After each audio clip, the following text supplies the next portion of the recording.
हरे कृष्ण। सभी भक्तों के दास का दंडवत प्रणाम। हरे कृष्ण अशोक प्रभु जी, अंचला माता जी, विनोद प्रभु जी, खातक माता जी, हरे दास कृष्ण का प्रभु दंडवत जी, प्रणाम। हरे कृष्ण। हरे कृष्ण प्रभु जी, हरे कृष्ण। हरे कृष्णा हरे गुरु जी को कृष्ण। पंचांग प्रणाम। हरे कृष्णा सभी भक्तों को पंचांग प्रणाम। हरे कृष्णा हरे प्रभु कृष्ण। जी पंचांग प्रणाम। हरे कृष्णा सभी भक्तों को हरे प्रणाम। हरे कृष्णा। हरे कृष्णा के माता जी, विनोद हरे कुमारी कृष्ण बिहारी आशीष जी। माता जी, हरे कामनी माता कृष्णा जी, जी। विनोद प्रभु जी, हरे विनोद माता कृष्णा। जी, हरे कृष्ण प्रभु जी। हरे कृष्णा। विनोद बिहारी प्रभु जी, हरे कृष्ण, हरे अशोक कृष्ण। अशोक कृष्णा जी। हरे कृष्णा। हरे कृष्णा माता जी। हरे प्रभु जी पंचांग हरे प्रणाम। कृष्ण माता जी, हरे हरे कृष्ण। कृष्णा सर जी। हरे कृष्णा प्रणाम दंडवत प्रणाम सभी भक्तों के दास का। सभी हरे सभी कृष्ण दंडवत भक्तों प्रणाम प्रभु को जी, सुधा दंडवत। गुप्ता माता जी, दंडवत प्रणाम। सुधा हरे माता जी कृष्णा दंडवत। सभी भक्तों को पंचांग प्रणाम। हरे कृष्णा। हरे कृष्णा। सभी दंडवत प्रणाम हरे माता कृष्ण जी। माता जी, हरे हरि कृष्ण। बोल, हरि बोल। हरे कृष्ण विशाल हरे विशाल कृष्ण लाल। माता जी प्रभु जी पंचांग प्रणाम। हरे कृष्ण सभी भक्तों को दंडवत प्रणाम।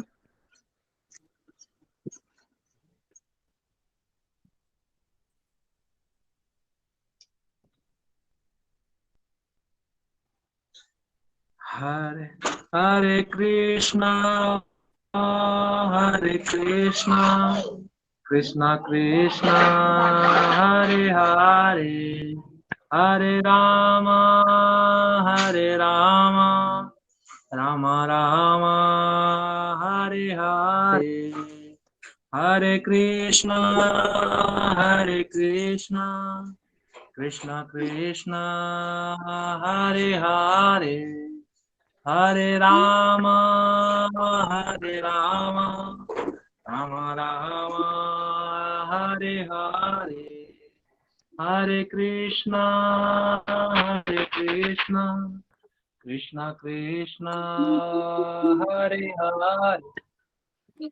राम, हरे राम, राम राम, हरे हरे, हरे कृष्णा, कृष्णा कृष्णा, हरे हरे, हरे राम,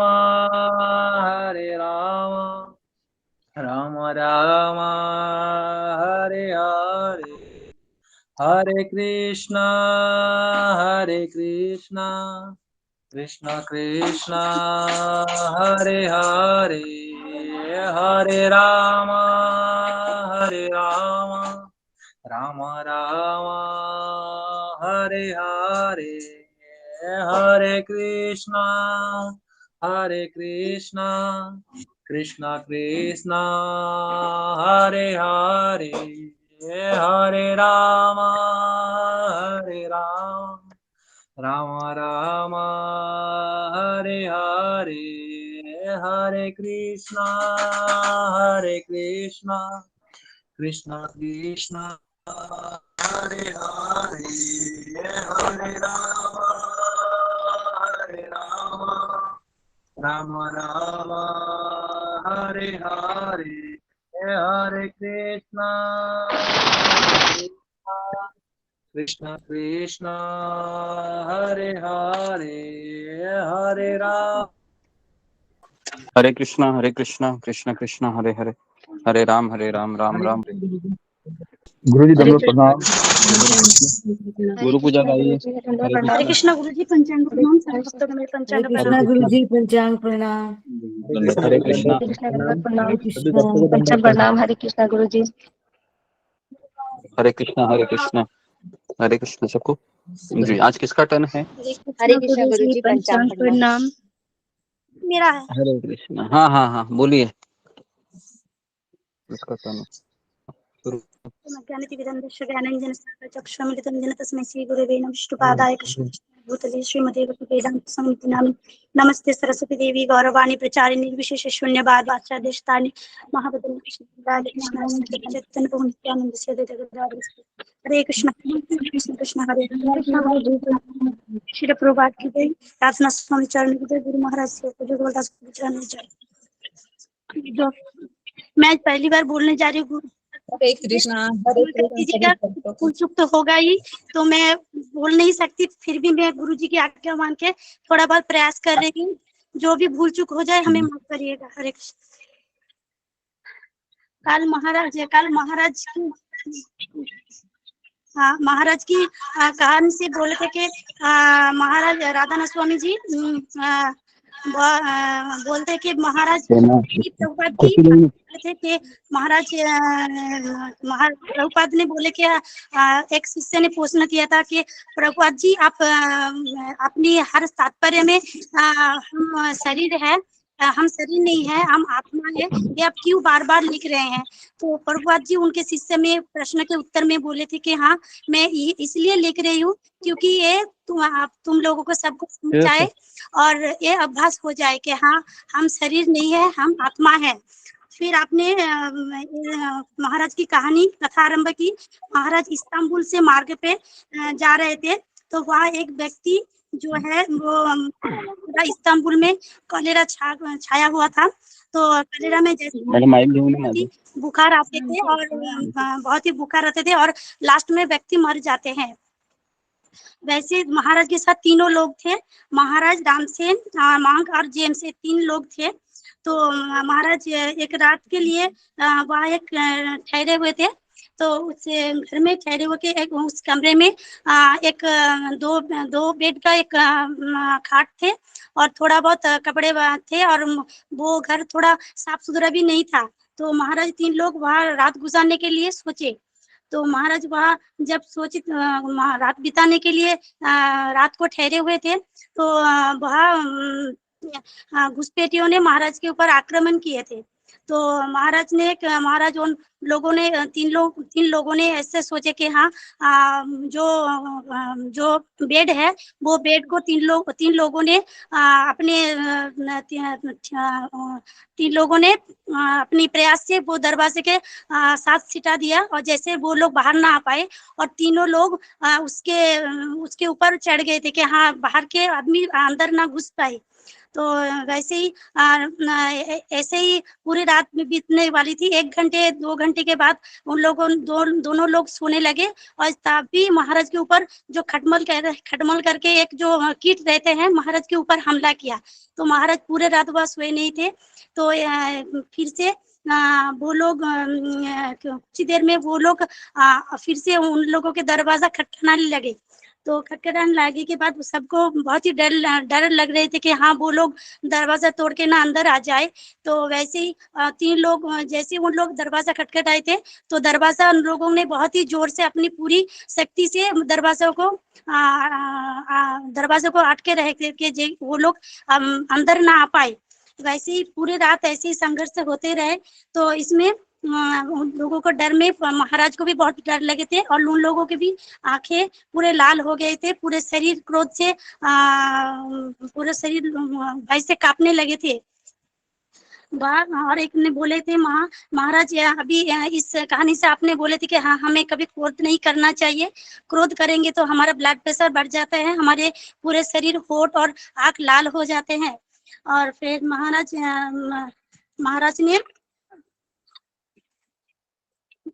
1 घंटे के फिर वो घुसपैठिए लोग फिर से उन लोगों के पास हमला किए। महाराज जीवन मृत्यु के जो कगार में आकर पहुंच गए थे। तो दूसरी बार उन लोग जो हमला किए तो एक चाकू दरवाजे के अंदर 2 दरवाजे के अंदर जो गैप रहता है, उस गैप में चाकू दे मारे, ताकि महाराज ने सोचे कि हाँ, हम लोगों के पूरे मारी जाएंगे। वो महाराज भगवान के प्रार्थना करने लगे, अब तो भगवान ही हमें बचा सकते हैं। इससे हमें ये सीख मिलती है कि हम जो मार्ग में हैं, महाराज भी ये सोच रहे थे कि हम ये क्या कर रहे हैं, घर की शांति छोड़ के, परिवार छोड़ के, मैं तो आध्यात्मिक में ढूंढने के लिए आया था, लेकिन यहाँ में हम क्या कर रहे हैं, क्या सही मार्ग है आध्यात्मिक के लिए? तो महाराज के मन में भी ये प्रश्न आया था। वैसे ही हमें भी प्रश्न आते हैं कि हम घर परिवार पड़ोसी लोग हमें तो समझ नहीं रहे हैं, हम कृष्ण की भक्ति कर रहे हैं, तो ये क्या सही मार्ग है? ये हमें भी मन में प्रश्न आते हैं। तो आपने बोले थे कि हाँ, वो लोग महाराज के ऊपर किस लिए हमला कर रहे हैं। तो उन लोगों को शायद लगता था कि महाराज, उन लोगों के पास थोड़ा सा सोने वगैरह होगा, अंगूठी या कुछ रुपए उन लोगों के छुपा के रखे हैं, तो उन लोगों इस पैसे और सोने के लिए बार बार उन लोगों के पास उन लोग हमला कर रहे थे। फिर महाराज को उसमें ही जैसे मध्य रात्रि हो गई तो महाराज बाहर वो शत्रु का भय और अंदर क्या थे, महाराज को लघु शंका आ गई थी। तो बहुत जोर से लघु शंका आ गई थी, महाराज अपने पेट को दबा कर रख रहे थे, लेकिन अंदर की जो पीड़ा वो भी सहन नहीं हो रहे हैं और बाहर जो घुसपैठियों ने जो आक्रमण कर रहे हैं वो भी सहन नहीं है। तो दोनों तरफ से महाराज की लड़ाई चल रही थी, महाराज के अंदर भी और महाराज जहाँ रहे थे वहाँ के बाहर में भी। तो यहाँ पे हमें महाराज ने सिर्फ और सिर्फ भगवान के ऊपर सहारा प्रार्थना की कि हाँ अब तो जो है भगवान ही बचा सकते हैं। तो महाराज को लघु शंका के लिए एक जो खिड़की थी, खिड़की के एक अपने स्टोरी बताई कि खिड़की से बाहर महाराज ने थोड़ा गैप देखकर वहाँ लघु शंका त्याग की। तो वहाँ एक महाराज जब वो लघु शंका कर रहे थे तो एक मुसलमान महिला देखी थी। तो महाराज ने जब कर रहे थे वो देखे नहीं, तो लेकिन जब महाराज को थोड़ा बहुत हो गए थे तो वो मुसलमान जो महिला है तो महाराज के ऊपर एक जूता छोड़ के मारी।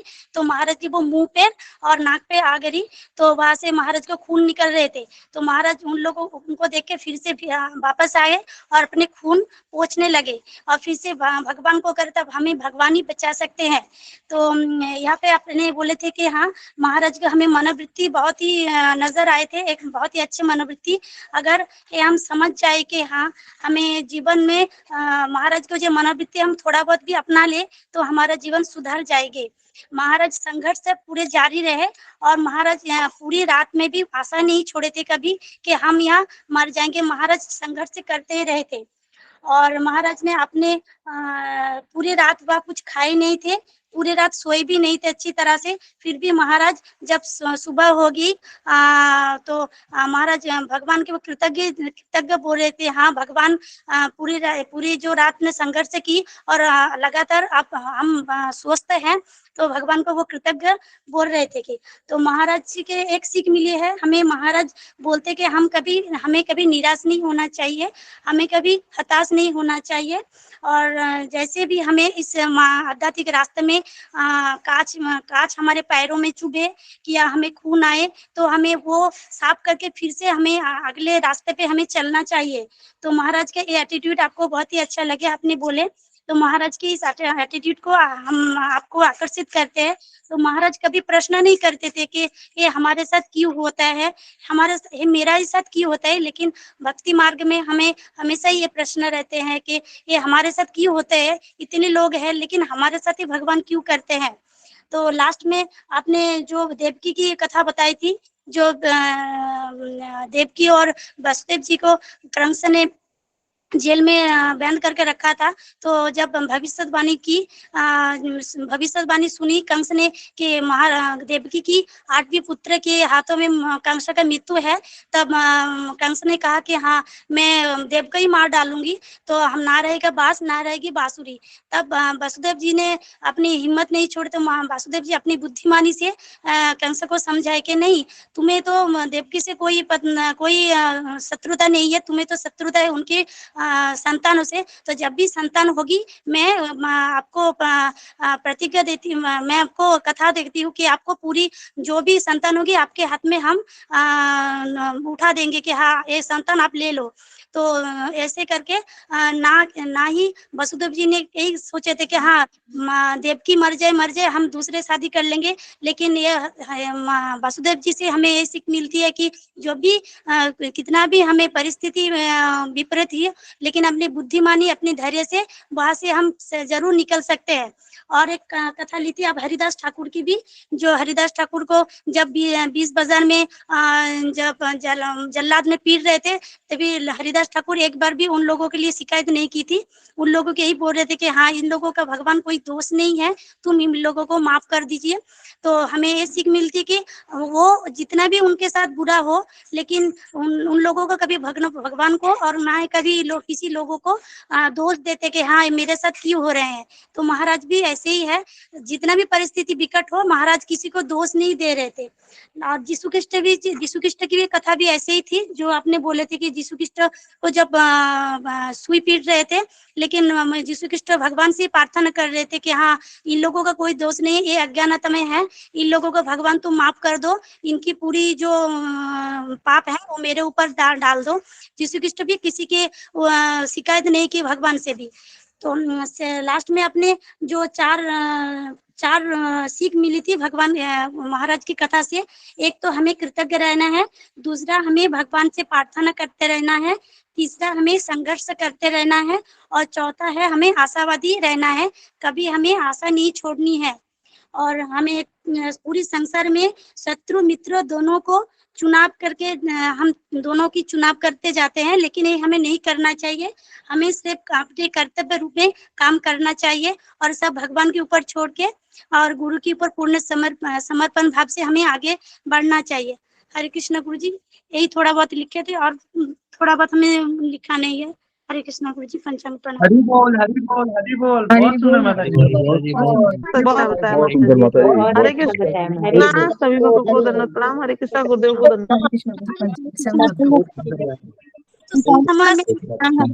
मैं बोल नहीं पाती हूँ, भूल हो जाए तो मैं माफ कर दीजिएगा। हरे कृष्णा। बहुत अच्छा माता जी, बहुत अच्छा। बहुत अच्छा। ओके, हरे कृष्णा जी। गुरु जी माफ करना, आज गुरु वंदना भी नहीं हुई। हाँ, नहीं हुई, अभी लेट हो गया, कोई बात नहीं। गुरु जी ओके, ठीक दंडवत प्रणाम। आज खटक प्रिया माता जी और उनके पति राजीव कुमार, उनका आज एनिवर्सरी है गुरु जी। जी। खटक ओके, प्रिया माता जी जी। प्रिया माता और जी, और ये विकास निगम प्रभु जी के भी अभी लाइफ में कुछ उथल पुथल चल रहा है, तो उनके जी लिए भी प्रार्थना करने के लिए। जी जी। जी जी जी गुरु जी। तो ये जो अनाउंसमेंट है, जैसे खटक प्रिया माता जी का है, सालगिरह है, तो उनके पति भी भक्ति में आना चाहिए, तभी वो सालगिरह सक्सेसफुल होगा, है ना? तो उनके पति के लिए हम प्रार्थना करते हैं कि वो भक्ति में जल्दी से जल्दी आए।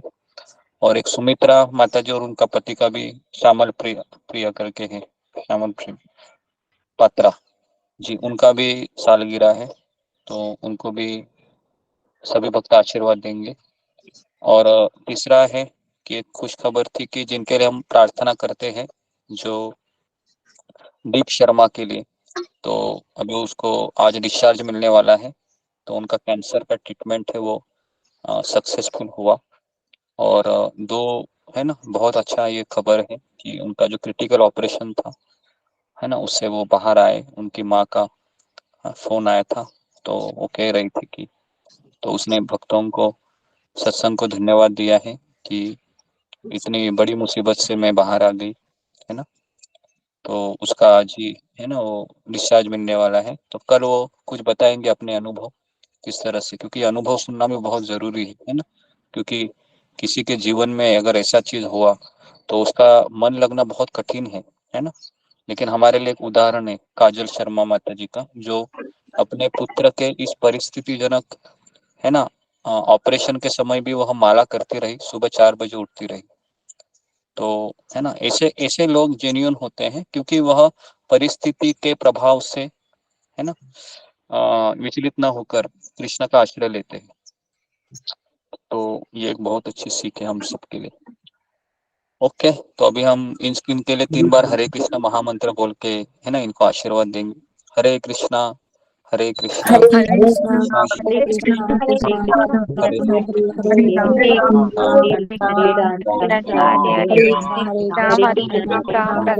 राम हरे हरे राम, हरे हरे राम कृष्णा हरे हरे राम, कृष्णा राम हरे हरे हरे राम राम राम हरे हरे हरे कृष्णा हरे हरे हरे हरे हरे राम राम राम हरे हरे हरे राम हरे राम हरे हरे हरे राम राम राम हरे हरे। हरे राम। जी, हरे कृष्ण। तो अभी हम आगे बढ़ते हैं। परम पूज्य राधानाथ स्वामी महाराज के साथ हम 40 मिनट 45 मिनट बिताते हैं। ओके, क्षमा चाहती हूँ बोलने के लिए। गुरु जी क्या है, जो हुआ है आपके आशीर्वाद और वैष्णव के आशीर्वाद से हुआ है। हरि ओके, तो आगे बढ़ते हैं अभी हम। तो कल हमने देखा था कि परम पूज्य राधानाथ स्वामी महाराज जैसे जुम्मा गोराई माता जी ने बहुत अच्छे से बताया। सारे भक्त है ना, मैं अभी देख रहा हूँ हर एक भक्त है वो प्रगति कर रहा है, ऐसा दिखाई दे रहा है ना। एटलीस्ट वो बोल तो रहा है कि ये आध्यात्मिक शब्द बोलने के लिए भी है ना बहुत हिम्मत चाहिए और बहुत उसमें है ना धैर्य चाहिए, है ना। तो आप सभी भक्तगण, पिछले 1 महीने से हम ये सेशन शुरू किए हैं। तो ये विचार भी मेरे मन में, ऐसा कभी प्लानिंग नहीं किया था कि ऐसा होना चाहिए, है ना। अचानक मेरे मन में विचार आने लगा कि ये सारे भक्त तो रोज आते हैं, लेकिन मुझे कैसे पता चलेगा कि इनको समझ में आ रहा है कि नहीं आ रहा है। तो फिर मेरे मन में विचार आया कि हर एक व्यक्ति को हम क्या करेंगे, बोलने के लिए आमंत्रित करेंगे। तो ये 1 महीना हो गया और इसका इतना अच्छा प्रभाव हुआ कि है ना, आपको ही नहीं कभी कभी लगता है कि क्या सही में मैं बोल पाया, क्या मैं सही में बोल पाई। हमको ये आश्चर्य लगता है कैसे हुआ ये, है ना। तो ये जब हम अपने ही मुख से हम बोलते हैं तो हमें कॉन्फिडेंस आता है कि हाँ भाई, मुझे भी कुछ है ना भक्ति में आ रहा है, कुछ समझ रहा है। और ये कॉन्फिडेंस हमें पुश देता है भक्ति में और आगे बढ़ने के लिए। तो मैं चाहता हूँ कि आप सभी लोग इसमें पार्टिसिपेट करें, है ना। कुछ भक्त है जो अभी तक बोलते नहीं है, तो वो भी अपना नाम है ना स्वयं मुझे मैसेज कीजिए कि गुरु जी हमारा नाम तो नहीं आ रहा है, हमें भी बोलना है ना। तो ऐसा होना बहुत जरूरी है, क्योंकि हर एक भक्त हम चाहते हैं कि 60, 70, 80 लोग, जो भी हर एक व्यक्ति है, कल जाके वो किसी कंपनी में लग जाता है या किसी है ना परिवार का प्रधान व्यक्ति होता है, तो अगर उसको ये ज्ञान रहेगा तो वह अपने ऊपर आश्रित लोगों को ये ज्ञान दे सकता है। ओम अज्ञानतिमिरान्धस्य ज्ञानाञ्जनशलाकया चक्षुरुन्मीलितं येन तस्मै श्रीगुरुवे नमः। मुखं करोति वाचालं पंगुं लंघयते गिरिं यत्कृपातमहं वन्दे श्रीगुरुदीनतारिणम्। जय श्री कृष्ण चैतन्य प्रभु नित्यानंद श्री अद्वैत गदाधर श्रीवासादि गौर भक्तवृंद। हरे कृष्णा कृष्णा कृष्णा हरे हरे, हरे राम राम राम हरे हरे। ओके, और एक अनाउंसमेंट थी ऐसी कि ऋषिकेश यात्रा में है ना 10 तारीख से ऋषिकेश यात्रा शुरू हो रही है। 3 से 4 दिन रहेगी वो, 14 तारीख तक। तो उसमें है ना हमारा पूरा परिवार वहां पर आ रहा है। वैष्णवी राधा रानी माता जी भी आ रही है ना। तो राधा रानी तो जितने भक्त अगर आना चाहते हैं तो आ सकते हैं, क्योंकि परिवार के साथ मैं पहली बार ट्रैवलिंग कर रहा हूँ इस तरीके से। तो क्योंकि उनको छुट्टियां चली है इसके लिए वो आ रहे हैं, नहीं तो उनका आना बहुत लगभग असंभव होता है। तो है ना, और दिल्ली वाले हैं, दिल्ली से ऋषिकेश काफी नजदीक है, तो जितने भक्त दिल्ली में रहते हैं उनको तो आना ही चाहिए, है ना। और जो भक्त है ना, इस तरीके से 1 दिन 2 दिन जो भी आपकी इच्छा है ना, आपको आना बहुत जरूरी है। क्योंकि ऐसा ना हो कि हम हमेशा ऑफलाइन ऑनलाइन ही सुनते रहे, है ना। ऑनलाइन सुनने से इतना प्रगति का अनुभव नहीं कर पाते हैं, क्योंकि है ना हमें हमारी भावनाओं को हम परस्पर रूप से आदान प्रदान होना भी जरूरी होता है लाइव में।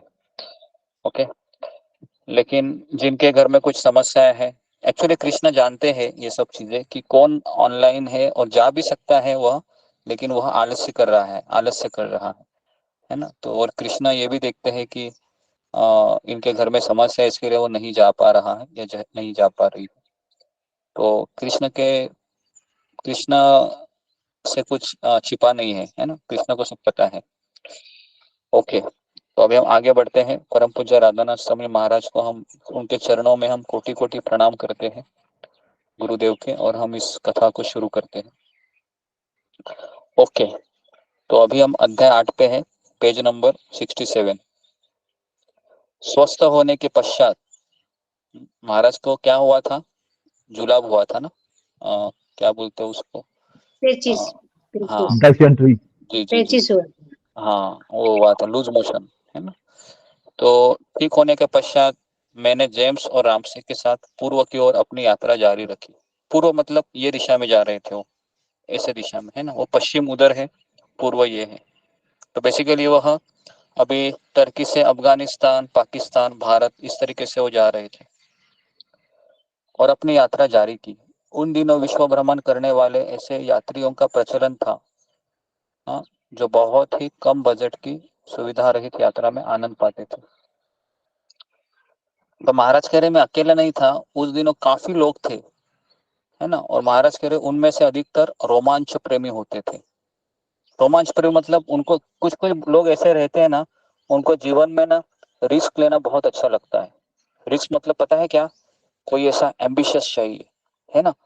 मेरा जीवन ऐसा होना चाहिए कि, है ना, कुछ ऐसी चीज मुझे पानी है जो इतना आसानी से नहीं मिलता है। कुछ लोग ऐसे रहते हैं अपने जीवन में, और कुछ लोग ऐसे रहते हैं जिनको कोई टेंशन नहीं चाहिए। उनको लगता है कि मेरा जीवन आसानी से चलता रहे, कोई तकलीफ ना हो।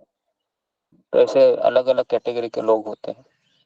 तो महाराज कह रहे कि मेरे साथ जितने लोग थे अधिकतर रोमांच प्रेमी थे और अनेक की अध्यात्म में रुचि थी।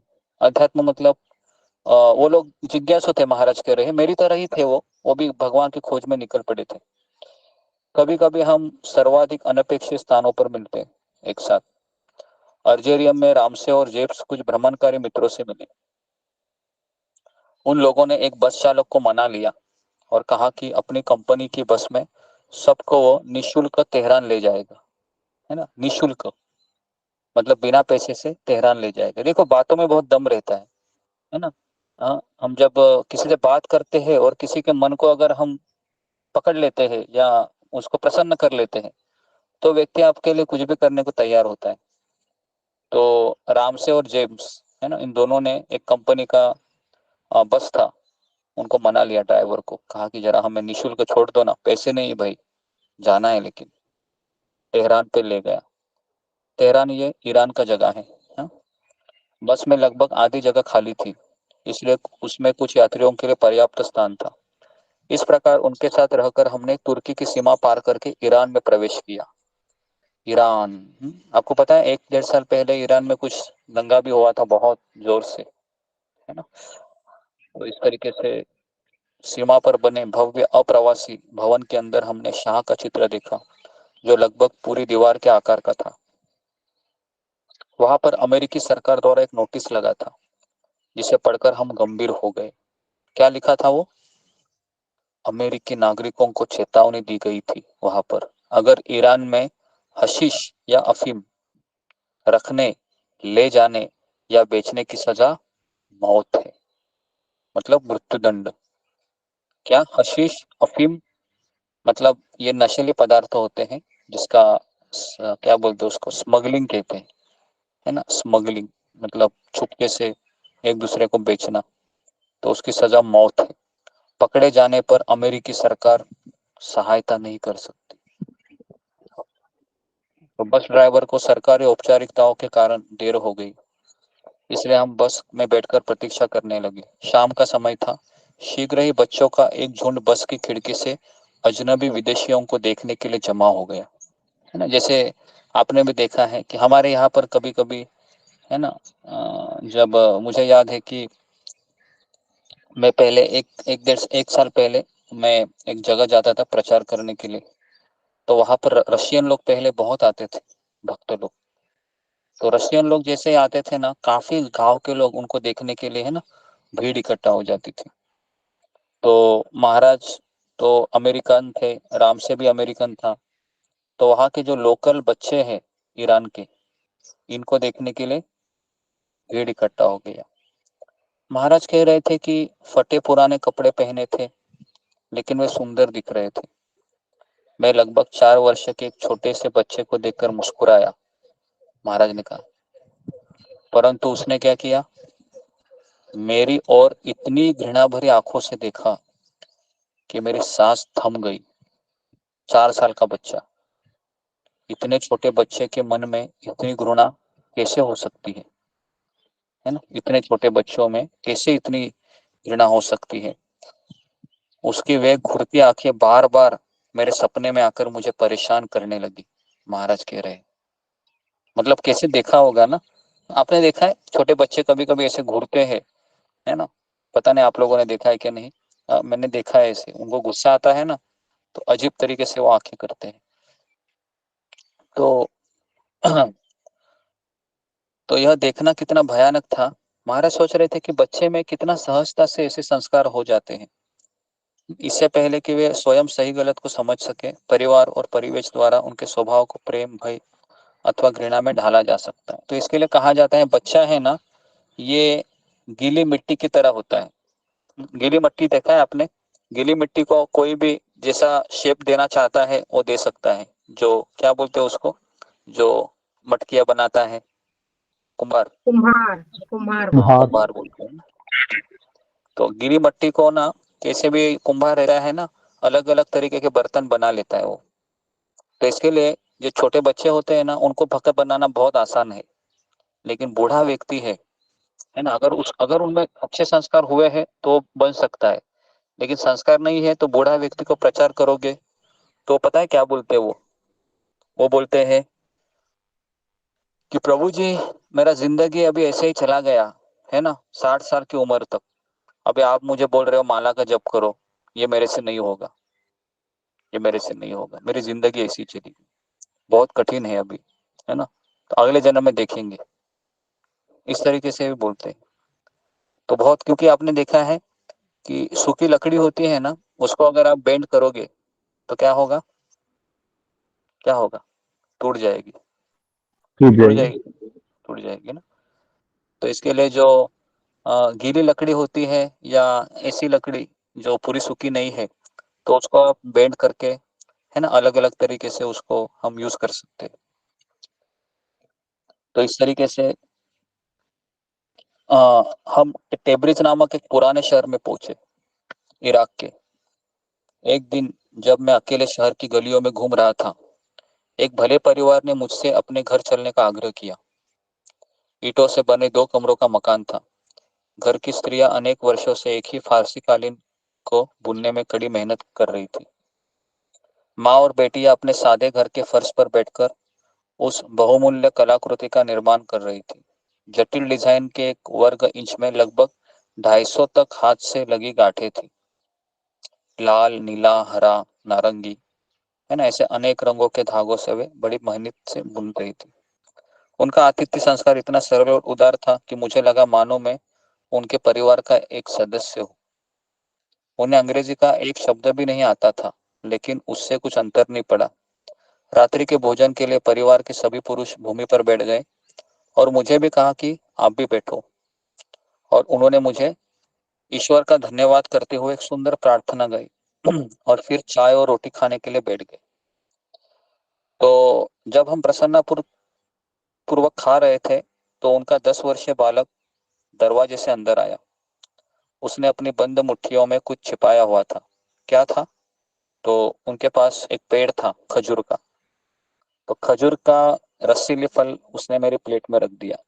तो एक्चुअली अगर आपने खजूर खाया होगा तो मार्केट वाला खजूर अलग होता है और पेड़ का खजूर थोड़ा सा रसीला होता है। तो गल्फ कंट्री में, खास करके जो मिडल ईस्ट कंट्री है ना, इराक, ईरान, अफगानिस्तान, तो वहां पर खजूर बहुत ज्यादा मिलता है ना, दुबई है, कुवैत है, इस तरीके से।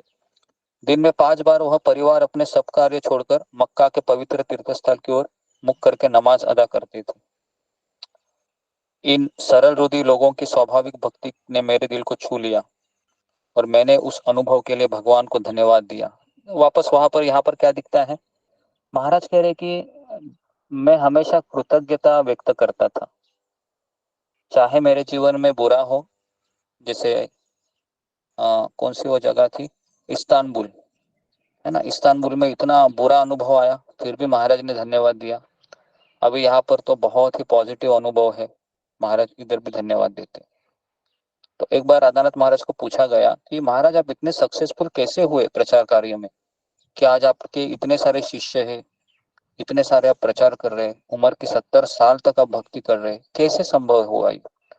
महाराज ने एक लाइन में उत्तर दिया, ये हमारे लिए बहुत इंपॉर्टेंट है। महाराज ने कहा, मैं कोई प्रचारक नहीं हूँ, है ना, मैं तो 12वीं तक पढ़ा हूँ, मैट्रिक तक, लेकिन मैं हमेशा प्रार्थना करता हूँ। मैं हमेशा भगवान को धन्यवाद देता हूँ। ये मेरा स्वभाव है, ये मेरा स्वभाव है महाराज कह रहे। जब भी मेरे साथ कुछ अनघटित होता है, मैं प्रार्थना करता हूँ, मुझे तुरंत उत्तर मिलता है। या अगर मेरे साथ कुछ सुखद होता है, महाराज कह रहे मैं धन्यवाद देता हूँ कृष्ण को। और महाराज का एक बड़ा सेंटेंस है, महाराज कहते हैं without gratitude we can't progress in devotional service. कृतज्ञता के बिना हम भक्ति में प्रगति नहीं कर सकते। और कृतज्ञता का अर्थ क्या है कि मेरे में कुछ योग्यता नहीं है, ये सब मेरे गुरु की करुणा है जिससे मेरी भक्ति की नैया पार हो रही है। ओके, ये जो चीज है ना, इसको अगर हम रोज रटते रहेंगे ना, तो हमेशा हम है ना ट्रैक में रहेंगे। और जब ये 2-3 लाइन हम भूल जाएंगे, तो ऐसा होगा कि हम सब कुछ कर रहे हैं, माला भी कर रहे हैं, सत्संग भी कर रहे हैं, लेकिन मेरा अंदर का जो हृदय है ना, वो बहुत खोखला हो रहा है, पूरा खाली खाली लग रहा है। तो ये बहुत बड़ा समस्या है भक्ति में आने के बाद, क्योंकि हम गहराई में नहीं जाते हैं कि मैं क्यों कर रहा हूँ, क्योंकि मेरे में कोई योग्यता नहीं है, तो मेरे गुरु की करुणा है जिससे मैं कर पा रहा हूँ। तो इस तरीके से महाराज ने भगवान को धन्यवाद दिया ईरान में। भटकते अजनबी के प्रति करुणा दिखाने के लिए है ना, उस परिवार को भी मैंने धन्यवाद दिया। हमारी बस अभी ईरान के अद्भुत भूभागों पर दौड़ने लगी। जहां तक दृष्टि जाती थी, समतल सूखा रेगिस्तान चारों दिशाओं में फैला था। घंटे बीत जाते और जीवन का कोई चिन्ह नहीं दिखता। समय समय पर रेत की पहाड़ियां या मिट्टी के बने छोटे घरों के गांव कुछ देर पर दूरी पर दिखाई देते। हम दिन के ठंडे समय में तथा पूरी रात भर यात्रा करते। एक रात चंद्रहीन आकाश में अनगिनत सितारे चमचमा रहे थे। उनकी सुंदरता से मंत्रमुग्ध हो हम बस की खिड़की से उन्हें निहारने लगे। तब अचानक क्या हुआ, अचानक मेरे सहयात्रियों ने कहा कि तुम जरा हारमोनिका बजाओ ना जरा, तुम्हारे पास महाराज हारमोनिका बजाते थे सुंदर। तो मैंने अपने हृदय की समस्त भावनाएं है ना उस धुन में उड़ेल दी। धुन समाप्त तो हो गई है ना। जब मैं धुन बजा रहा था, बस में सब शांत हो गए और सभी लोगों ने मेरी प्रशंसा की। मैंने चारों ओर देखा और पाया कि अनेक यात्रियों की आंखें भर आई थी। समझ में आ रहा है, इतना आनंद रहता है ना अगर कोई म्यूजिक बजाता है ना, तो अपने हृदय की व्यथा भी उसमें वो डाल सकता है ना। तो मुस्कुराते हुए जेम्स ने पीछे की सीट से मेरा कंधा थपथपाया ऐसे पीछे से, और सामने ने राम से ने अपना अंगूठा ऊपर उठाकर बधाई दी ऐसे, है ना। मैंने स्वयं को तुच्छ अनुभव किया, ये भी बहुत जरूरी है। अभी इतनी प्रशंसा हो रही है, लेकिन महाराज कह रहे हैं मैंने स्वयं को तुच्छ अनुभव किया, यह जानते हुए कि वास्तव में मुझे यह यंत्र अच्छी तरह से बजाना नहीं आता था। मैंने भगवान को धन्यवाद दिया। ये भी एक गुण है, जबरदस्त गुण है ये, है ना। मैं कर रहा हूँ, हारमोनियम मैंने बजाया, हृदय की पीड़ा मैंने उसमें भर दी, सारे लोगों ने मुझे पीठ थपथपाया, है ना। लेकिन महाराज कह रहे हैं कि मैंने अपने आप को तुच्छ समझा। इस संसार के लोगों को अगर हम कहेंगे तुम कितना अच्छा डॉक्टर है, तुम कितना अच्छा इंजीनियर है, तुम कितना अच्छा प्रवचन करता है, तुम कितना अच्छा माला घुमाता है, तो हमें क्या लगता है, क्या लगता है हमें, हाँ कितना अच्छा लगता है, बोलते रहो बहुत अच्छा लग रहा है। लगता है कि नहीं ऐसे, बोलते रहो हाँ बहुत अच्छा लग रहा है ना। ऐसा होता है, ये हमारी भावना होती है ना। लेकिन एक जेन्युइन भक्त क्या बोलेगा, मैं तुच्छ हूँ, मेरी कोई योग्यता नहीं है, ये योग्यता तो कृष्ण के गुरु की है, इस तरह से बोलेगा। ईरान के रेगिस्तानों से गुजरते हुए मुझे अपने माता पिता की चिंता होने लगी। उन्हें अनेक सप्ताह पहले मेरे घर लौटने की आशा थी और एथेंस के बाद मैंने उनको कोई पत्र भी नहीं लिखा था। वे बुरी तरह से परेशान होंगे, फिर क्यों मैंने उन्हें पत्र नहीं लिखा। सच्चाई यह थी कि मुझे समझ नहीं आ रहा था कि मैं कैसे लिखूं, है ना। मेरा हृदय टूटता ही रहा। क्या कर सकता था मैं, ईश्वर की खोज मेरा एकमात्र लक्ष्य था, है ना। एकमात्र लक्ष्य था क्या? ईश्वर की खोज। और कोई लक्ष्य नहीं है जीवन में। और इसलिए कि महाराज कह रहे मैं इसलिए जी रहा था, है ना। यदि मैं उसकी उपेक्षा करता तो मैं जानता था कि मेरा जीवन खोखला बन जाएगा। बहुत अच्छी सीख है ये यहाँ पर, है ना। बहुत अच्छी सीख है। अगर अगर मैं कृष्ण को छोड़ दिया मान लो, या अगर मैं गुरु को छोड़ दिया, मैं सत्संग को छोड़ दी, मैं माला करना छोड़ दी, तो मेरा जीवन कैसे होगा? मेरा जीवन खोखला। खोखला मतलब एक जिंदा लाश की तरह। जीवित हूं मैं, खा रहा हूं पी रहा हूं, लेकिन अंदर पूरा खाली खाली है। कुछ कुछ अच्छा नहीं लग रहा है ना। तो इसलिए ये बहुत जरूरी है। कितने भी भक्त आ रहे हैं, है ना, अगर उन्होंने भक्ति का एक बूंद भी टेस्ट किया है यहाँ पर, और अगर वो चले भी जाएंगे ना, तो ज्यादा समय वो सुखी नहीं रह पाएंगे, है ना। वापस आपको याद आएगी कि पहले मेरा जीवन कैसा था, अभी मैं क्या कर रहा हूँ, है ना। तो मेरे माता पिता ने हम तीनों भाइयों के लालन पालन के लिए अपने तन मन और प्राण न्यौछावर किए थे, है ना। बचपन में मेरी माँ अनेक कठिनाई से गुजरी। जब वे छोटी थी उनके पिताजी चल बसे, है ना। शीघ्र ही उनकी बड़ी बहन पर गली में एक हमला हुआ और जीवन भर के लिए वो अपाहिज हो गई। तो महाराज कह रहे थे कि मेरी माँ का जीवन भी संघर्षमय रहा, पिताजी का जीवन भी संघर्षमय रहा, है ना। ये सब वो इसमें लिखते हैं। और महाराज कह रहे थे कि मैंने अपनी माता से पढ़ा। देखिए अभी यहाँ पर अभी महाराज रिवील कर रहे हैं मेरे अंदर ये गुण कैसे आए। तो महाराज की माँ थी ना, महाराज की माँ हमेशा रिचर्ड, महाराज का नाम, रिचर्ड को कहती थी, रिची जब भी कोई तुमको कुछ दे दिए तो उनको धन्यवाद कहना, कृतज्ञता का दो शब्द उनको कहना, है ना। और इस तरीके से मैंने मेरे माता से ये गुण सीखा, कृतज्ञता। ये बहुत जरूरी है ना। कोई भी बच्चा है ना, अपने माता पिता से पहले सीखता है। इसके लिए पहले बच्चे के गुरु होते हैं माता और पिता। अगर माता पिता सही परवरिश नहीं करते हैं तो गुरु को मिलने के पश्चात भी उसकी प्रगति नहीं हो पाती है, क्योंकि वो संस्कार की कमी होती है ना।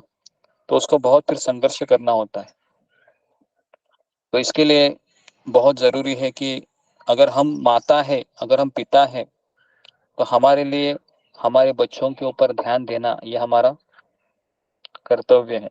लेकिन अगर मेरे बच्चे बहुत ज्यादा ही बड़े हो गए अभी, है ना, मेरे बच्चे ज्यादा बड़े हैं अभी, तो फिर चाणक्य पंडित कहते हैं कि उम्र के 11 या 12 साल तक ही आप बच्चे को दंड दे सकते हैं, या उनको चिल्ला सकते हैं, या फिर उनको पनिशमेंट दे सकते हैं। लेकिन अगर वो उसके 11-12 साल हो गए, फिर आप उनके साथ मित्रवत व्यवहार करें, है ना, डांटे मत उनको। तो ये सब चीजें हैं, हमको पता होनी चाहिए। तो इस तरीके से मेरी माँ है ना, महाराज कह रहे हैं जितने भी मेरे घर में कपड़े रहते थे वो सब धर्मार्थ संस्थाओं को दान देती थी वो। और कभी कभी मुझे ऐसा लगता था कि कहीं मेरे कपड़े और खिलौने ना दान में दे। तो इतनी महाराज की माँ दानी थी। तो महाराज की माँ, है ना, हमेशा अपने बच्चे को कहती थी कि तुम निस्वार्थ सेवा करो हमेशा। तो मेरे पिताजी भी काफी कुछ मेरी माँ के समान ही थे। तो इस तरीके से मेरे घर छोड़कर कॉलेज में छात्रावास में जाने के एक दिन पहले मेरे पिताजी बहुत भावुक हो गए थे। उन्होंने कहा, रिची चलो हम कार में घूम कर आते हैं। हम हाईलैंड पार्क के शेरवुड फॉरेस्ट की शांत सड़कों पर घूमने लगे, जो हंसते और खेलते बच्चों की आवाजों से भरी थी। फिर उन्होंने कहा, बेटा जब तक मैं जीवित हूं ना, मैं हमेशा तुम्हारे साथ रहूंगा। कार को रोक लिया उन्होंने और मेरा हाथ थाम लिया और भर्राती हुई आवाज में बोले, तुम्हारे पिता के रूप में मैं अपेक्षा करता हूँ कि तुम जीवन में अपना सर्वश्रेष्ठ प्रयास करो। चाहे तुम सफल हो या असफल, अच्छा काम करो या बुरे, या भले ही मुझसे धोखा भी क्यों न दो, जब तक मैं जीवित हूँ मैं तुमसे प्रेम करूंगा और तुम्हारे साथ रहूंगा। अपने प्राण देकर भी मैं, महाराज कह रहे हैं कि अच्छा हो गए। ओके, महाराज कह रहे हैं कि अपने प्राण देकर भी मैं अपने वचन को निभाऊंगा। कृपया इसे न भूलना। ऐसे ऐसे कौन बोल रहे थे? महाराज के पिताजी। किसको बोल रहे थे? पिताजी। महाराज को बोल रहे थे। समझ में आ रहा है? महाराज को अचानक वो याद आया पत्र लिखते समय। मैं जानता था कि वो जो कह रहे थे उसके एक एक शब्दों को पूरा करेंगे, और ऐसा ही हुआ। वे अपने वचन के प्रति पक्के रहे, यद्यपि मैं उनकी कल्पनाओं से कहीं अधिक उनकी परीक्षा लेने वाला था, क्योंकि महाराज अभी उनको छोड़कर चले गए थे। तो इस संसार में है ना, कभी कभी ऐसा कहा जाता है, एक ने मुझे ऐसा प्रश्न पूछा था कि केवल एक ही चीज है जो हम माता पिता की आज्ञा का पालन नहीं कर सकते, है ना। जैसे या गुरु भी अगर कहता है ना, कि आप अगर तो जिस तरीके से बलि महाराज का हमको पता है ना, बलि महाराज का और इनका शुक्राचार्य का। शुक्राचार्य कहते हैं कि कृष्ण को कुछ मत दो, बलि महाराज कहते हैं कि ठीक है, ये चीज है, ये मैं करना चाहता हूँ। तो उसने अपने गुरु को छोड़ दिया। उसके बाद ऐसे बहुत सारे इंसिडेंट्स है जिसमें परशुराम जी का भी, भीष्म पितामह, परशुराम जी बोलते हैं भीष्म पितामह कि तुम शादी करो, लेकिन एक चीज है जो हम मना कर सकते हैं गुरु को, वो है अगर गुरु कहता है आप शादी करो, है ना, तो हम मना कर सकते हैं, है ना। ऐसा किसने मना किया था? अगर आपको याद होगा, जो पिता ने कहा था तुम शादी करो और उन बच्चों ने मना किया था। भीष्म पितामह। भीष्म पितामह का हो गया। चार कुमार थे प्रभु जी, हाँ, 4 कुमार थे। Very good. उन्होंने ब्रह्मा जी के कहने पर नारद जो है मुनि सृष्टि के जो है बढ़ाने में योगदान नहीं दिया था। जी जी, सुखदेव चतुष मुनि, कुमार। सुखदेव मुनि भी बोले थे, सुखदेव मुनि नारद उनके मुनि पिताजी बोले थे। सुखदेव गोस्वामी को नहीं बोले थे शादी वेद करने। व्यास जी ने कहा था शादी करने के लिए, तो उन्होंने कहा शादी नहीं करेंगे। हाँ, मुझे इतना पता है कि ये जो ब्रह्मा जी के जो 4 पुत्र है चतुष कुमार, उनको कहा था डायरेक्टली कि तुम प्रजा को बढ़ाओ अभी। तो 4 कुमारों ने कहा हम शादी नहीं करेंगे, तो उनको गुस्सा आ गया। गुस्से से फिर किसका जन्म हुआ? शिव जी का। शिव जी का जन्म। शिव जी, रुद्र। हाँ, रुद्र का जन्म हुआ। तो ये एक ही चीज है जो हम माता पिता को मना कर सकते हैं। अगर माता पिता ने कहा आप शादी करो, अभी ये केवल पुरुषों के लिए लागू होता है क्या? लेडीज के लिए नहीं। समझ में आ रहा है? ओके। नहीं तो आप बोलोगे हम भी शादी नहीं करेंगे, तो ऐसा मत सोचिए, ठीक है। ये केवल पुरुषों के लिए लागू होता है, लेडीज के लिए नहीं। ओके। तो इस तरीके से ये एक ही चीज है जो हम मना कर सकते हैं, विवाह करने की। अगर गुरु भी बोलता है विवाह करो, तो भी हम मना कर सकते हैं, अगर हमको ब्रह्मचारी रहना है तो। उसकी आ गई। प्रिय माँ और पिताजी, है ना। तो किसी का माइक चालू है, माइक को बंद कीजिए। ओके। प्रिय माँ और पिताजी, मैं यहाँ कुशल हूँ। कभी कभी रास्ते उखड़ खाबड़ हो जाते हैं, फिर भी वे अच्छे हैं। काफी विचार कर मैंने निर्णय किया कि अब वह समय आ गया है जब मैं वह करूंगा जिसके लिए मैं लंबे समय से आतुर था। काफी सोच विचार कर मैं इस निष्कर्ष पर पहुंचा हूँ कि मेरे लिए यही सही रास्ता है। विश्व भर में लोग जीवन को अलग अलग दृष्टिकोणों से देखते हैं। लगभग 20 वर्ष में एक पश्चिमी व्यक्ति की आंखों से देख रहा हूँ, लेकिन अभी मैं यहाँ पर पूर्व देशों में जीवन कैसे जिया जाता है उसका अनुभव कर रहा हूँ। मैं ऐसा अपने पुराने जीवन से भागने के लिए नहीं कर रहा हूँ, एक नए जीवन का अनुभव करने के लिए कर रहा हूँ, है ना। यह कुछ ऐसा है जिसे मैं कॉलेज के माध्यम से या विद्यालयों के माध्यम से नहीं देख सकता हूँ, क्योंकि विद्यालय उसे अपने संकीर्ण दृष्टिकोण से ही बताएंगे। इसलिए मैं स्वयं पूर्व की ओर जाऊंगा, यहाँ से शिक्षा लूंगा। कृपया परेशान मत हो जाइए। जितनी जल्दी आप चाहते हैं मैं उतनी जल्दी नहीं लिख सकता हूँ। कभी कभी मुझे डाकघर भी नहीं मिलता है। गैरी अभी मेरे साथ नहीं है, वह इजराइल गया है। मेरे साथ हमेशा कुछ मित्र रहते हैं। सभी मित्रों और संबंधियों को मेरा प्रेम दीजिएगा। आपका पुत्र रिचर्ड। ऐसे माता पिता को वो पत्र लिखते हैं। पत्र पर ईरान की मोहर लगी थी, भेजने वाले का पता नहीं था, है ना। हमारी बस एक विशाल रेगिस्तान से गुजरी, जहाँ मिट्टी से बने घरों के कुछ गांव थे, है ना। उसके बाद महाराज कह रहे थे कि हमने समतल भूमि पर चलते ऊंटों के कारवां देखे। ऊंटों ने भारी बोझ उठाया था, लेकिन फिर भी वे आसानी से चल रहे थे, है ना। सूरज की तपन में बंजारे अपने सिर पर मटमैली पगड़ियां बांधे या तो ऊंटों के ऊपर बैठकर या उनके साथ चलकर जा रहे थे।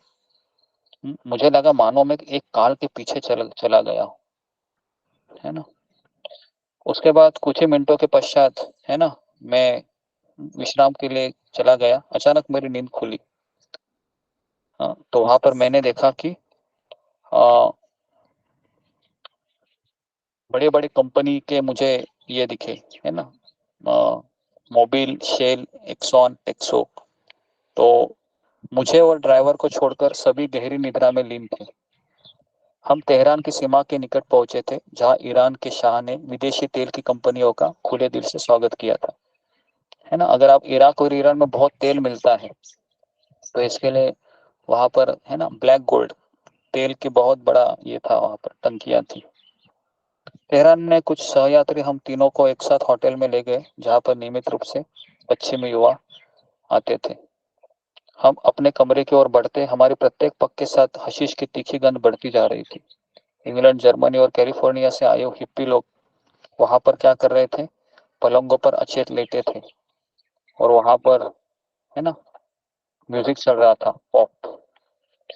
तो एक व्यक्ति हमारे पास आया, हे दोस्तों, स्वागत है, ऐश करो, मजे लुटो। अपने हशीश का गहरा कश लेकर उसने चिल्लम हमारी ओर बढ़ाई, लो, सट्टा मार लो।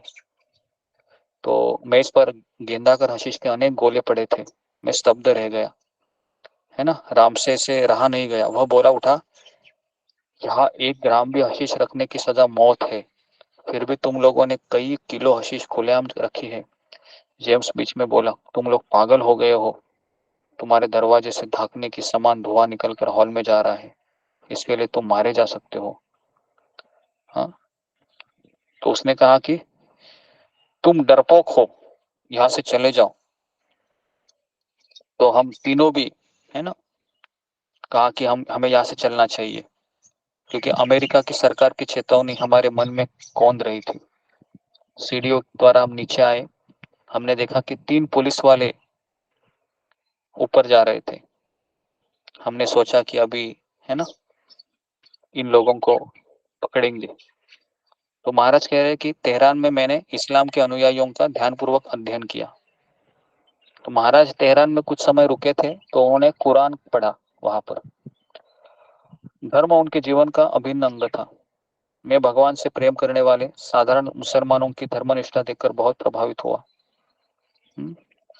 शायद एक दिन मैं भी धर्म की सार को खोज करते हुए समझ जाऊं धर्म का सार क्या है।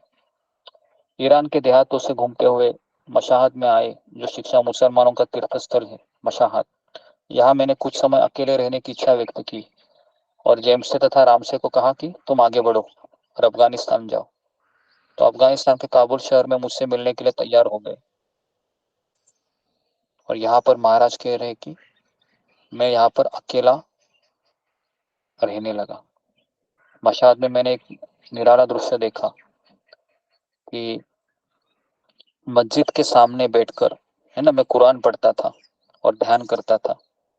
एक सज्जन ने मुझे देखा दूर से और मुझ में रुचि लेते हुए मेरे पास आए, और उन्होंने अपना आदर से सर झुकाया और कहा, हे महाशय, मैं इब्राहिम हूँ, मशाहद का निवासी। मैंने अपने हाथ उनकी ओर बढ़ाया। ऐसा लगता था आपको हमारे धर्म में रुचि है, क्या मैं आपसे बात कर सकता हूँ? तो मैंने कहा, हाँ, कोई बात नहीं, आप कीजिए मेरे से। तो उसने फिर मुझे इस्लाम की शिक्षाएं दी। सर्वशक्तिमान अल्लाह ने आपको मेरे पास इस पावन समय और स्थान पर भेजा है। तो इस तरीके से वो कहने लगा और कहा कि इस्लामी कैलेंडर के 90वें महीने में रमजान का पावन मास मना रहे हैं। वे रुक गए और हल्के से मुस्कुराए और कहा कि मोहम्मद पैगंबर को पवित्र कुरान का ईश्वरीय ज्ञान प्राप्त हुआ था, जो मैं आपको बता रहा हूँ। तो इस तरीके से उसने कहा कि कृपया ध्यानपूर्वक सुनिए, मैं सब अब आपको अपनी शिक्षाएं और नित्य नियम बताऊंगा।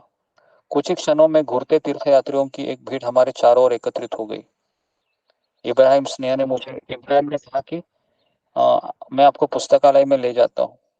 तो इस तरीके से, हाँ, इब्राहिम महाराज को मिला वहां पर। और उन्होंने अलमारी में रखी अरबी और फारसी की पुरानी पांडुलिपियों के बीच से पवित्र कुरान निकाली और अपनी खुली हथेली को स्वर्ग की ओर उठाते हुए उन्होंने कहना आरंभ किया, इस्लाम सिखाता है कि खुदा बस एक ही है, दूसरा कोई नहीं है। मोहम्मद उनके संदेशवाहक थे। खुदा ने मानवता के लिए अपनी शिक्षाएं मोहम्मद और अन्य पैगंबरों को दी, जिसमें आदम, नोहा, इब्राहिम, मूसा और ईसा मसीह है। मोहम्मद अंतिम पैगंबर थे। मानवता के लिए उनकी शिक्षाएं कयामत तक रहेंगी। तो इस तरह से वो सिखाने लगा महाराज को, और महाराज को कहा कि अभी मैं तुमको मुसलमानों के 5 नियम बताता हूँ, ध्यानपूर्वक सुनो। पहला नियम कि परमेश्वर के रूप में अल्लाह पर विश्वास रखना। कौन बताएगा अल्लाह का अर्थ क्या है? अल्लाह का अर्थ किसी को पता है? एक मीनिंग है अल्लाह का, तो आपकी जानकारी के लिए बता रहा हूँ। अल्लाह का अर्थ है हे सर्वशक्तिमान प्रभु। तो अल्लाह ये भगवान का एक नाम है। उसके बाद दूसरा है दिन में 5 बार नमाज अदा करना। ये मुसलमान का दूसरा नियम है जो महाराज ने सीखा। तीसरा है रमजान के महीने में उपवास रखना। चौथा है गरीबों को दान देना। और पांचवा है जीवन में कम से कम एक बार मक्का मदीना, है ना, वहां पर यात्रा करना। सऊदी अरेबिया में है वहां पर। ये 5 उनके नियम है। तो अभी आप बोल रहे हो कि ये भी महाराज ने सीखा, क्योंकि महाराज जब प्रभुपाद को मिले ना, तो महाराज हिंदू, मुसलमान, सिख, ईसाई सारे ग्रंथों का अभ्यास करने के बाद महाराज प्रभुपाद को मिले, अपने गुरु को मिले, है ना। तो इसके लिए परम पूज्य राधानाथ स्वामी महाराज को सारे धर्म के बारे में पता है ना, सारे धर्मों का पढ़ाई किया उन्होंने। इस प्रकार घंटों तक इब्राहिम ने मुझे अपने धर्म के इतिहास का ज्ञान दिया। जब मशाद के ऊपर एक सुनहरा आवरण डालते हुए सूरज ढल रहा था, तब इब्राहिम ने मुझे सूखा मेवा का सुंदर सजा हुआ डिब्बा देकर अलविदा किया और स्वयं रमजान का व्रत खोलने अपने परिवार के पास चला गया। तो इस तरीके से, है ना, महाराज फिर सोचे कि अभी मैं आगे जाता हूँ। तो महाराज ने फिर अनाज के बोरियों से लदे ट्रक के पीछे बैठकर अफगानिस्तान की सीमा पर पहुंचा, है ना। वहां पर महाराज ने कहा कि हैरात, पहला पड़ाव था अफगानिस्तान में, हैरात। और यहाँ पर महाराज कह रहे कि यहाँ पर महाराज को बड़ा अनुभव मिलता है। तो यहाँ का अनुभव मैं आपको बताऊंगा हैरात का। वो अनुभव ये था, एक दिन मैं हैरात शहर का भ्रमण करने निकल पड़ा और ऐसे क्षेत्र में पहुंचा जहां जैसा मैंने पहले कभी नहीं देखा था। सूरज ऊपर चढ़ रहा था। मैं धूल भरी सड़क के किनारे खड़े होकर आसपास के परिवेश का अवलोकन कर रहा था। मेरा हृदय धड़कने लगा। एक के बाद एक अनेक ऊंट मेरे सामने से धीरे धीरे जाने लगे। मिट्टी के बने छोटे छोटे मंजिला घरों पर पूरा परिवार रहता था। कठोर वातावरण से वहां पर जो लोग हैं उनकी त्वचा पुराने चमड़े के समान शुष्क और सख्त बना दिया था। स्त्रियों ने अपने चेहरों को पतले नकाब से ढका था, नीले या काले बुर्के पहने थे। एक अंधा व्यक्ति सड़क पर बैठा ऊंचे स्वर से धार्मिक गीत गाते हुए डफली बजा रहा था। वातावरण ठंड था, है ना। अचानक उस दृश्य ने मुझे भ्रमा दिया। मेरी आंखें धुएं से जलने लगी, मेरा सिर चकराने लगा, है ना। घबरा कर मैं घुटनों तक गिर पड़ा और फिर मैंने स्वयं को इस दुनिया से पूरी तरह से कटा हुआ पाया। भले ही यह घोर गरीबी हृदय विदारक थी, फिर भी हैरात के निवासी मुझे अब तक मिले लोगों में सर्वाधिक प्रसन्नचित और बेफिक्र लगे। गरीबी और प्रसन्नता से इस विचित्र मेल को देखकर मेरी बुद्धि चकरा गई। तो महाराज ये अमेरिका से आए थे और हैरात में महाराज ने बहुत गरीबी देखी, लेकिन उस गरीबी में भी लोग सुखी थे। इसके लिए महाराज ने कहा कि गरीबी में भी व्यक्ति लोग सुखी हो सकते हैं। तो इसके लिए महाराज को थोड़ा सा वहां पर अलग अनुभव आया। और उसके बाद फिर महाराज कह रहे कि मैं अपने अस्तित्व को पाने के लिए जूझने लगा, क्या हो रहा है मेरे साथ। और उसके बाद, है ना, महाराज ने कहा कि मुझे एक शून्य में धकेलते हुए विलुप्त हो गई धारणा है मेरी, क्योंकि मैं खुद को अमेरिकी मानता था, मैं खुद को गोरा पुरुष मानता था। महाराज ने कहा, हे भगवान, कृपया मेरी सहायता करें। कौन हूं मैं, कौन हूं मैं, वास्तव में कौन हूं। तो ऐसा प्रतीत हुआ कि मेरे चारों ओर संसार का अदृश्य होने लगा। मेरी प्रार्थना और ध्यान मुझे एक ऐसी स्थिति में ले गए जहां मैंने परम शांति का अनुभव किया। वहां मैंने एक अमूल्य सत्य को पाया, ऐसा सत्य जिसने मुझे आश्रय और मुक्ति की अनुभूति प्रदान की। अचानक, है ना, महाराज कह रहे, मुझे अंदर से आवाज आई। उसने कहा, तुम एक आत्मा हो, इस भौतिक जगत से भिन्न, भगवान का अंश। जब मैंने पीछे मुड़कर देखा तो मुझे विश्वास हो जाता कि मुझे मेरी प्रार्थनाओं का उत्तर इसी प्रकार मिल सकता है जिसकी हमने कभी आशा नहीं की। और इस तरीके से महाराज कह रहे कि मैं आगे बढ़ने लगा। वहां पर कुछ हैरात में उस दिन सड़क के किनारे घुटनों के बल झुके हुए मेरे अंदर कुछ मर गया था और उसने एक ऐसे साक्षात्कार को जन्म दिया जो अपने पथ पर आगे बढ़ने के लिए मुझे आवश्यक था, है ना। तो यहाँ पर महाराज को अनुभव हुआ। हैरात में ऊंट की सवारी कर पर एक मैं बस डिपो में पहुंचा। वहां पर अफगानिस्तान में स्थित कंधार जाने के लिए बस पकड़ी और वहां पर गरीब किसानों से भरी थी, शायद किसी को चिंता ही नहीं थी। तो कंधार में लोगों ने गर्मजोशी से मेरा स्वागत किया। हरीज नामक एक व्यक्ति ने मुझ में विशेष रुचि दिखाई और यहाँ पर महाराज को एक बड़ा अनुभव आता है ना। इतना बड़ा अनुभव आता है कि महाराज कह रहे कि यहाँ पर मैं मरने ही वाला था, लेकिन यहाँ पर एक मुझे बड़ा लेसन सिखाया, है ना। वो लेसन ये था कि कंधार में लोगों ने, है ना, वो जो महाराज को व्यक्ति मिला था ना, उसका नाम था हरीज। लंबे कद का आदमी था वो। व्यापार के संबंध में उसने विदेश का भी भ्रमण किया था। उसने कहा कि आप मेरे साथ आइए। और एक रात जब उनकी छत पर हम दोनों चर्चा कर रहे थे, उसने धीरे से कहा, श्रीमान रिचर्ड, मुझे कुछ क्षणों की अनुमति दे, मुझे एक आवश्यक कार्य करना है। अचानक वे झटके से अपनी कुर्सी से उठे और चांद की ओर मुख कर सियार की तरह आवाज निकालने लगे, हाँ, आओ करके, है ना। अगर आपने दिखा होगा कि सियार कैसे आवाज करता है, तो वो भी ऐसे टेरेस पे गया और ऐसे आओ करके ऐसा आवाज करने लगा। और महाराज ने सोचा कि ये ऐसा क्या आवाज कर रहा है, क्या पागल हो गया है क्या।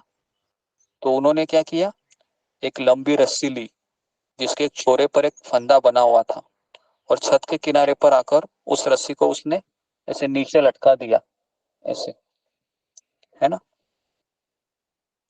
और वे क्या कर रहे थे, अत्यंत सावधानी से उन्होंने फिर धीरे धीरे धीरे रस्सी को ऊपर की ओर खींचा। मैं यह देखकर दंग रह गया कि रस्सी में बिल्ली के आकार का एक रेंगने वाला जीव था। कौन था वो, कौन बताएगा, कौन था वो। नेवला नेवला था। नेवला था प्रभु जी।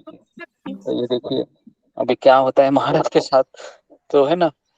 तो देखिए मैं यहाँ पर रहता हूँ ना, यहाँ पर भी काफी नेवले हैं, लेकिन कभी बाहर नहीं आते हैं। कभी दिखने में एक दो दिख जाते हैं, एकदम अजीब ही रहते हैं वो। अगर आपने देखा होगा तो कितने लोगों ने देखा है नेवले को एकदम ऐसे नजदीक नजदीक, देखा है, देखा है तो, हाँ देखा होगा आपने, देखा है ना। हाँ ठीक है। वो बताया इतनी बड़ी नहीं। आपके साथ लड़ने में दिक्कत था। हाँ हाँ जी जी। तो सांप बहुत खाते हैं और ऐसा कहा जाता है कि आदमी को भी वो परेशान करता है, क्योंकि वो बहुत अ, ठीक है। तो मैं हैरानी से देखता रह गया। महाराज के मैंने उसको देखा, बिल्ली के जैसा था वो प्राणी।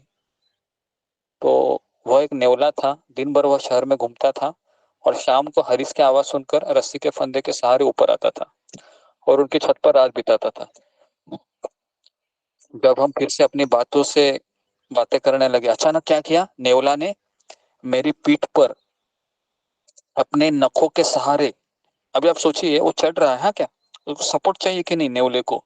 तो उसने क्या किया, अपने पंजे से महाराज को पीठ को ऐसे उसने खरोचा, उसके सपोर्ट लेके वो धीरे धीरे धीरे धीरे धीरे धीरे, है ना, महाराज कह रहे कि मेरे ऊपर चढ़ने लगा। मेरे लंबे बालों के अंदर से रेंगते हुए वह मेरे सिर तक पहुंच गया। वहां उसने मेरे घने बालों में अपना बिस्तर बनाया ऊपर और सो गया। उसके गर्म शरीर को अपने सिर पर गहरी सांस भरते हुए अनुभव करके मुझे एक और झटका लगा। मैंने सहायता के लिए हरीश को कहा, लेकिन हरीश ने कहा मैं क्या करूं। मेरे दोस्त हरीश हंसने लगा जोर से। श्रीमान रिचर्ड, उसे आपके बालों में अच्छा घर मिला गया है। मुझे लग रहा था मानो मेरी गर्दन उसके वजन से टूट जाएगी। कृपया इसे यहाँ से हटा दो हरीश। हरीश ने अचानक अपना हंसना बंद किया, गंभीर हो गया और उसने सितारों से जगमगाती रात में उन्होंने चाय की एक चुस्की लिया इसे और अपनी आंखें भींच कर मुझे चेतावनी दी। सुनो रिचर्ड, एक प्राचीन कहावत है, सोते हुए नेवले को कभी जगाना नहीं चाहिए। और उसने चाय का कप मेज पर रख दिया और मुझे बताने लगा, ये नेवला है ना, हमारे पुरातन जो हमारा धर्म है तो उसके लिए पूजनीय जीव है। तो क्रोधित होने पर नेवला एक हिंसक हत्यारा बन जाता है ना, विषैले कोबरे को भी मार देता है। हरीश ने फिर चाय की चुस्की ली और अपने पीठ को टेक कर बोले, यदि आप इसे अचानक जगा देंगे तो वह आपके सिर के चिथड़े भी उड़ा सकता है। श्रीमान रिचर्ड, जब तक वह अपने आप नहीं चला जाता आप थोड़ा सा भी मत हिलिए। घंटों बीत गए। महाराज कह रहे, ये कभी हुआ? रात को 11 बजे 12 बजे के आसपास। महाराज कह रहे घंटों बीत गए। मैं डर के मारे हिले डुले बिना बैठा रहा। समय समय पर नेवला मेरी खोपड़ी में अपने पंजे गड़ाता हुआ हिलडुल रहा था। आप सोच सकते हो हमारा ये जो सर है ना, उसका जो त्वचा होता है वो बहुत इतना सख्त नहीं होता है। हरीश अब और जगह रहने में असमर्थ था। काफी क्षमा याचना करते हुए सो गया। अब मैं अकेला था। कंधार की उस अंधेरी निद्राहीन रात को तो मानो कोई अंत ही नहीं था। मेरी गर्दन पीड़ा से झंझना रही थी, लेकिन मैं इतना भयभीत था कि हिल भी नहीं रहा था। मेरे सिर पर सवार नेवला एक टाइम बम के समान था, जो किसी भी क्षण फट सकता था। अपने लंबे बालों की मेरी आसक्ति बड़े तेजी से दूर होने लगी। यदि इंग्लैंड के अप्रवासी अधिकारियों ने मेरे बाल काटने की अपनी धमकी को पूरा कर दिया होता तो आज रात मेरा जीवन कितना सुरक्षित होता। महाराज को सब याद आने लगा। मैंने स्वयं को सांत्वना देने का प्रयत्न किया। कम से कम कोई तो था जो मेरे बालों को सराह रहा था। इसको कहते हैं पॉजिटिव एटीट्यूड। अभी देखिए महाराज किस तरह से अपने आप को समझाते हैं। महाराज कह रहे थे कोई तो था जिसको मेरे बाल अच्छे लगे, लेकिन वह नेवला अकेला नहीं आया था। उसके साथ आए थे, कौन आए थे साथ उसके? तो भूखे कीड़े मेरी खोपड़ी को काटते हुए मेरे विचारों को भी कुतर रहे थे। मेरे साथ ऐसा क्यों हो रहा था? मैं अपनी भावनाओं को नियंत्रित करने का प्रयत्न करने लगा। फिर विचार करते हुए मैंने इस पूरे प्रसंग से कुछ सीख लेने का प्रयास किया। मैंने अनुभव किया कि हमारी सोच एक अभिशाप को आशीर्वाद में बदल सकती है। ये बहुत जरूरी है समझना। महाराज कह रहे हैं कि मेरी सोच है अभी एक सांप की तरह है, लेकिन मैं मेरी सोच को आशीर्वाद में बदल सकता हूँ। कैसे? हाँ, भले ही मैं अत्यंत बेतुका हो, किंतु यह हो सकता है कि मुझे ये नेवला दो चीज सिखाने के लिए आया होगा। पहला क्या है था वो? पहला था कि धैर्य धैर्य सिखाने के लिए आया होगा, और दूसरा है सहनशीलता। देखिए अभी हम और आप अगर होते थे इस जगह पर, हम क्या सोचते थे? हम पूरी रात भर नेवले को गाली देते थे और हरीश को भी गाली देते रहते, है ना? और अपने आप को ये कोसते थे, क्यों आया मैं यहाँ पर, क्यों आया, क्यों आया, क्यों आया, क्यों आया, ऐसे ही अपने आप को कोसते रहते, है ना? लेकिन यहाँ पर आप देखिए इतना सुंदर महाराज का ये विचार है ना? है ना? नेवला बैठा है ऊपर, कब सकता है, लेकिन महाराज कह रहे हैं ये नेवला मुझे कुछ सिखाने के लिए आया है। क्या सिखाने के लिए आया है? मुझे धैर्य सिखाने के लिए आया है, मुझे सहनशीलता का गुण सिखाने के लिए आया है।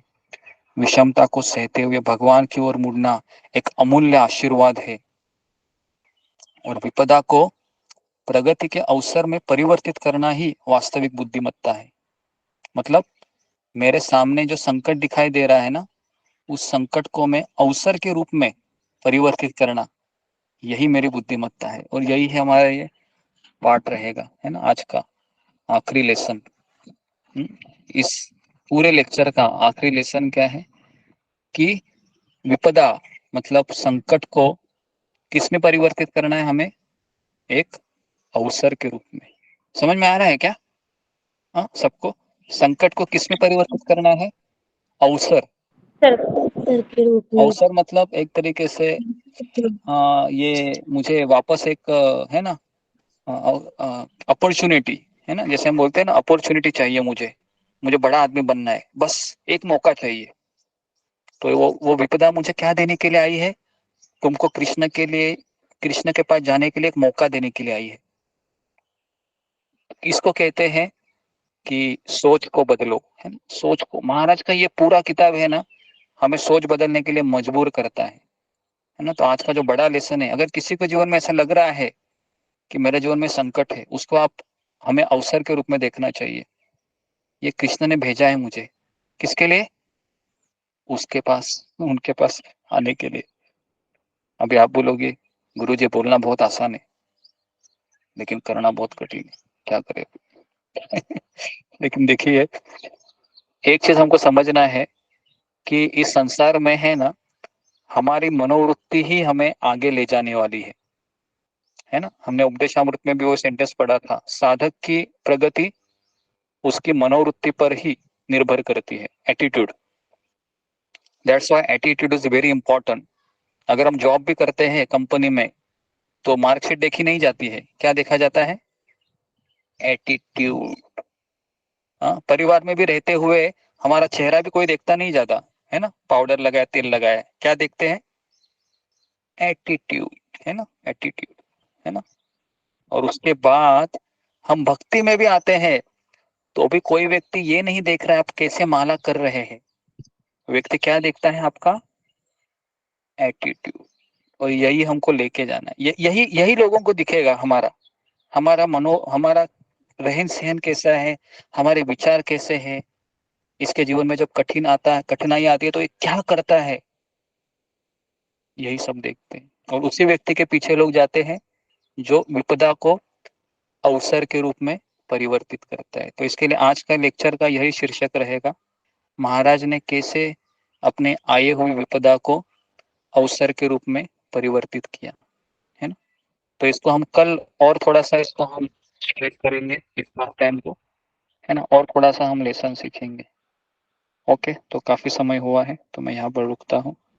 तो ये नेवले का इंसिडेंस है, महाराज हमारे लिए बहुत अच्छा है, क्योंकि महाराज तो धैर्यशाली है ही, सहनशील भी है, लेकिन मुझे भी तो ये धैर्य चाहिए ना। ठीक है, तो यहाँ पर मैं रुकता हूँ। बहुत बहुत धन्यवाद आप सबका। ओके, हरे कृष्ण। हरे कृष्णा। कृष्ण गुरु जी को